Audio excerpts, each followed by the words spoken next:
Hello everyone, my name is Tuna. Welcome to the second part of Dripstone build hacks, where I'll be helping you how you can decorate using dripstone for everyday build.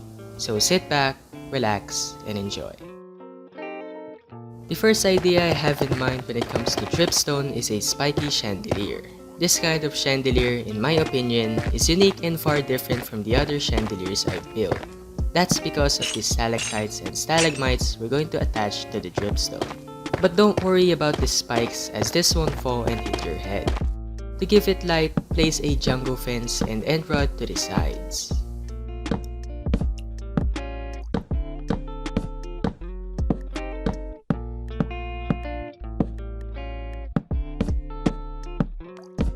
And that's our spiky chandelier.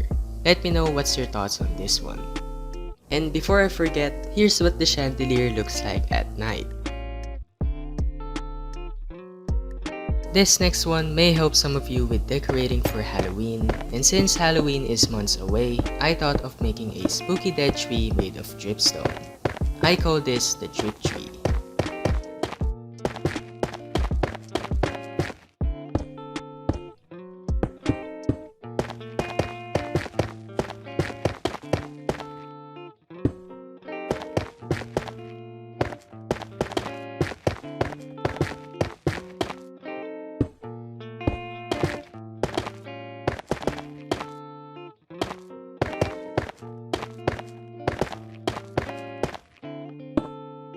Instead of fences, we're going to use dripstone for the spiky twigs. This is to match our dripstone block and make it spiky and spooky.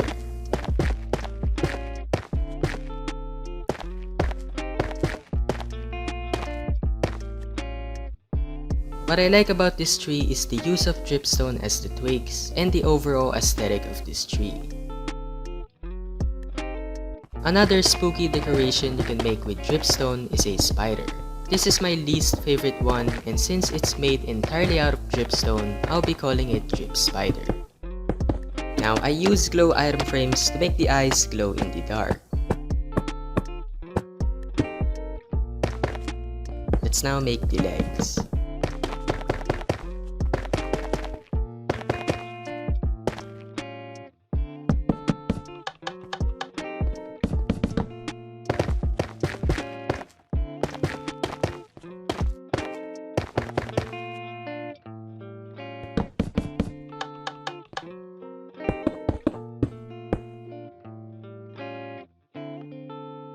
What I love about this drip spider is you can build it upside down, which made it a lot better in my opinion. I also made a mini cave for the spider, which I recommend you do as well.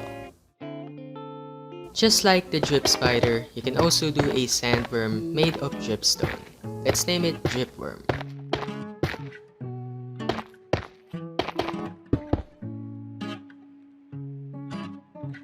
In this one, it is up to you how long you want this dripworm to be. Mine, I just kept it short for the video.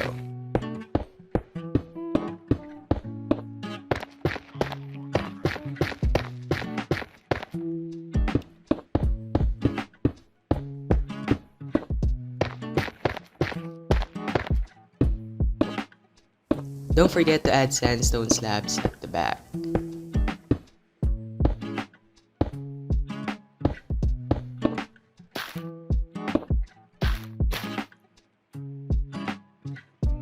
If you're familiar with this worm, it is inspired by the Alaskan bullworm from SpongeBob. They're pretty much the same and very look-alike. Let's go back to prehistoric times and make a cave house out of dripstone. You can do this anywhere you like as long as you have lots of dripstones. Maybe do this inside a cave, on top of a mountain. Plus with granite, you can smoothen out the house and make windows and doors.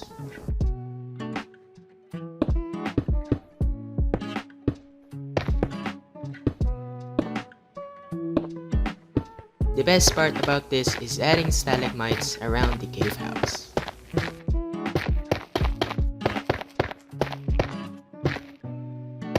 It should look like this when you're done. Very lovely.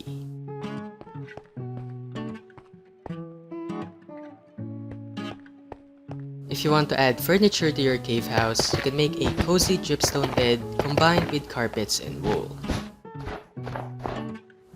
Pretty simple and easy to make. Here's another prehistoric build you can make, a dripstone buggy. The first step is to create the base for a small vehicle. You can always pause the video.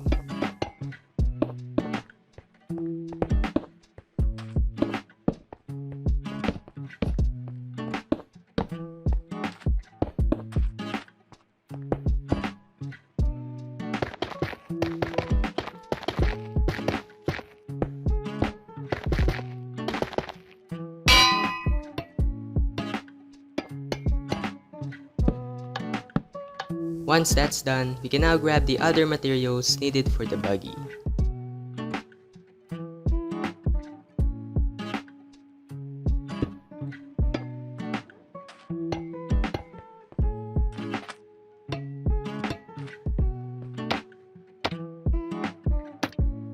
Now for the fun part, adding the stalagmites.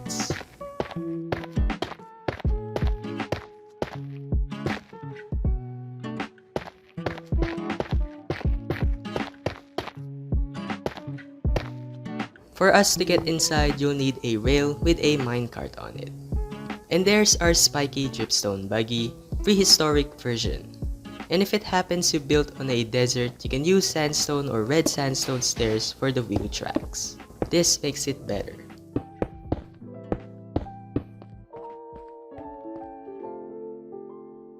Now just a note that if you didn't like the stone wheels, you could always change it to black stone. Here's another one of my favorite dripstone build, a dinosaur fossil. Let's start with the jaw or the base of the fossil.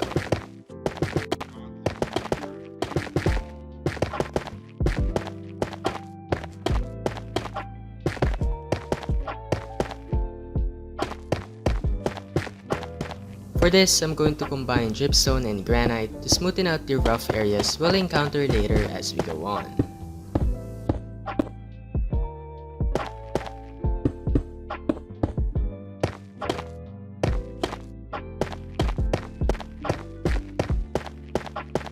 Once done, the next step is to create the upper part of the fossil. If you find it hard to follow, you can always pause and replay the video.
And there we go, we have a dinosaur skull.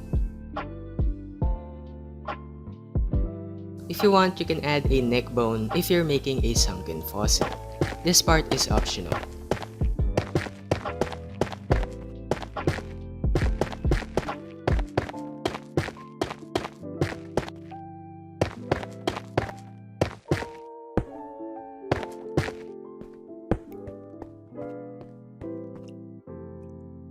Since we made a dinosaur fossil, you can make a fossil tooth display by surrounding the dripstone stalactite with black stained glass. Perfect for museum decoration.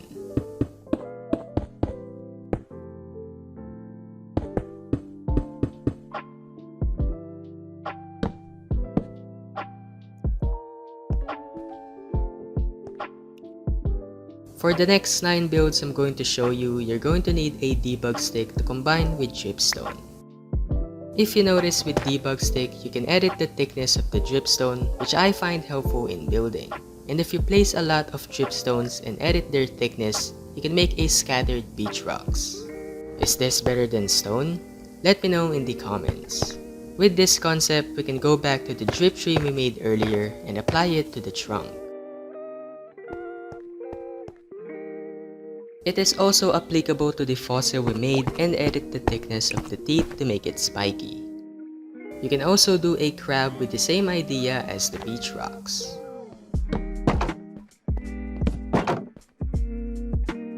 For the eyes, we'll be using a banner.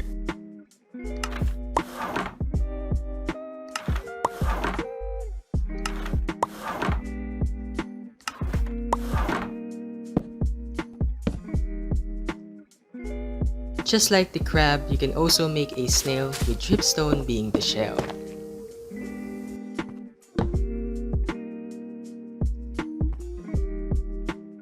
If you want to wash your dripstone buggy, then debug stick and dripstone will do the trick. Add this on 4 sides. This will be our grill brush.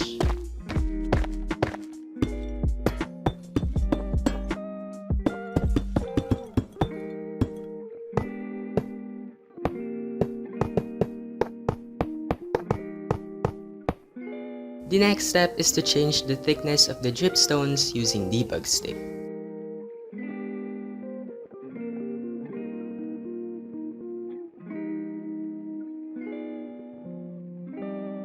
And there's our grill brush cleaning the dripstone buggy. If you're good at command blocks, you can add particles to the grill brushes so it looks realistic. And if you want to know how I made it, you can check out the world download in the description. Just like the grill brush, you can do a mop but with the fence on top. Now you want to add a cauldron with water if you want a mop, or you could remove the cauldron for a broom design. If you made it upside down and changed the thickness, you could make a spear. How cool is that? Instead of fences, let's try it with chains this time.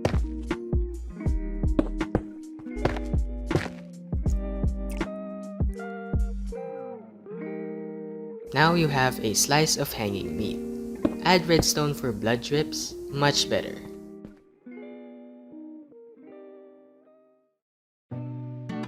I hope you enjoyed the second part of Dripstone build hacks. If you haven't seen part 1, then I highly recommend you check that out. Special thanks to some of you for sending me some fan arts. If you want to send a fan art or have any ideas in mind, then be sure to click the invite link in the description below.